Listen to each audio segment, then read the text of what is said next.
আজ কথা বলবো গাছে রেকি দেওয়ার ব্যাপারে। আমি আমার গ্র্যান্ডমাস্টারের কাছ থেকে রেকিতে প্রথম ডিগ্রিতে অ্যাটুনমেন্ট প্রাপ্ত।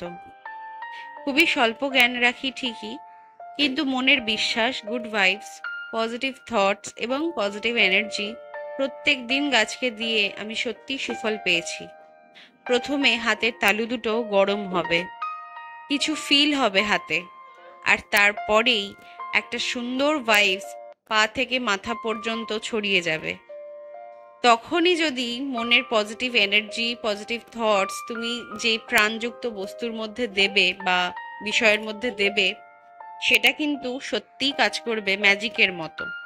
আমি তো চাক্ষুষ উদাহরণ পেয়েছি। এই পুদিনা গাছটা প্রায় শুকিয়ে যাচ্ছিল, তা থেকে সুন্দর সবুজ পাতা ফুটে উঠেছে।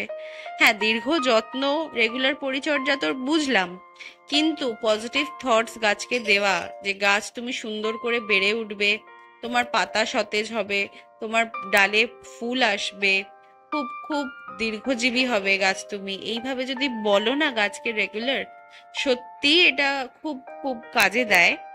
এবং গাছের ফুল ফলের মধ্যে যথেষ্ট পরিবর্তন আসে। গাছকে দেখেই মনে হবে যেন গাছ খুব ভালো আছে এবং সবুজ সতেজ ভাবে তোমাকে বলছে থ্যাংক ইউ। আমাকে জানিও তোমরা কারা রেইকিতে খুব বিশ্বাস করো এবং রেইকি দিয়ে বা রেইকি করে বা রেইকি পেয়ে সুফল পেয়েছো। একবার রেইকিতে অ্যাটুনমেন্ট প্রাপ্ত হলে সেটা সারা জীবন সাথে থেকে যায়। প্রথম ডিগ্রির রেইকিতে প্রচুর প্র্যাকটিসের মাধ্যমে ইনস্ট্যান্ট কোনো পা ব্যথা বা মাথার যন্ত্রণা, বাচ্চার সর্দি কাশি সারানো সম্ভব, এবং আমার নিজেরও অনেক সুফল হয়েছে।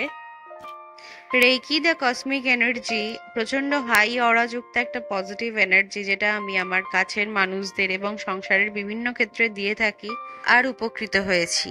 আমার এই পরিবেশন তোমাদের কেমন লাগলো জানিও। Thank you.